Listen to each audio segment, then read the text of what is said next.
Before you publish a book to Amazon, you want to make sure that you have proof of concept. What this essentially means is that you want to make sure that your book topic is both high in demand and low in competition. And I'm going to show you 3 examples, which is going to illustrate perfectly how you can identify a topic which is high demand and low competition. Okay, so I've got 3 different keywords which I've typed into Amazon. The first one is a keto diet cook. I want to make sure there's high demand and low competition. How we first of all identify high demand, we want to make sure that the BSR ranking, which stands for best sellers rank, is low for multiple books. So what we mean by low is anything under 100,000, ideally anything lower than 50,000. So we've got 5,000 here, 90,000. This is too high, 9,000 again, that's good. 16,000 good, 40,000 good, 330,000 not good. So we can actually see just from a glance that this is a high demand niche or high demand keyword. So keto diet cookbook, because the BSR rankings, which we can see here, they are low. So the BSR stands for bestsellers rank. Every book on Amazon has one of these. The lower the number, the more sales per day each of these books is making. So we can see this number here from BookBeam, which I pay for, but there's also a free Google Chrome extension called DS Amazon Quick View. You can just download that and it will tell you it down here as well. So this is a high demand. However, we want to make sure there's low competition as well. How we're going to do that is we're going to be looking at the reviews of those books which are ranking low. We actually now want to see less reviews, because the way we look at competition, if a book has more reviews, it has more social proof, therefore it's harder to compete against.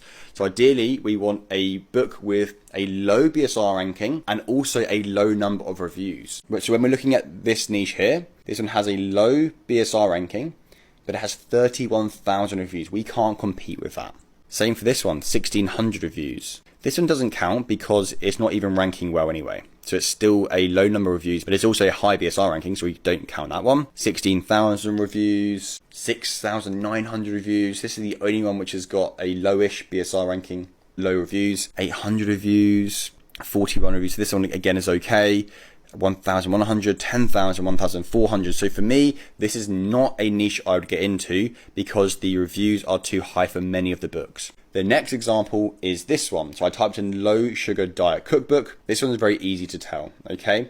So again, we're looking at the BSR ranking. So 183,000, 100,000, 37,000, 125,000, 83,000. So you can see immediately, we're not even going to look at the reviews because the BSR ranking for these books is too high. So we know that the demand for low sugar diet cookbook is too low. So we ignore it straight away. So what does a good niche actually look like? So this one here, high protein diet cookbook. So this is a perfect niche to get into. So why is it perfect to get into? Because the BSR ranking is consistently low for many of the books. Look, 5,300, 6,400, 23,000, 6,000, 13,000, 3,000. So we know there's a huge demand for high protein cookbook. Then if we look at the reviews which correlate with these books, 500, a bit on the high side, but not too bad. 132, 41, 108, 71, 104, 29, 120. So you can see now it has high demand and also low competition because all these books have a low number of reviews. To me, this looks like an excellent niche to get into. I hope this video really drills home what we mean when we say high demand, low competition. So when you're doing your research on Amazon, you want to be looking at these 2 variables to make sure and to really confirm that proof of concept and give you confidence when you do publish on Amazon.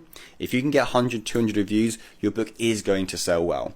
So I hope that was helpful, guys. And don't forget to give us a follow for more videos like this on Amazon KDP.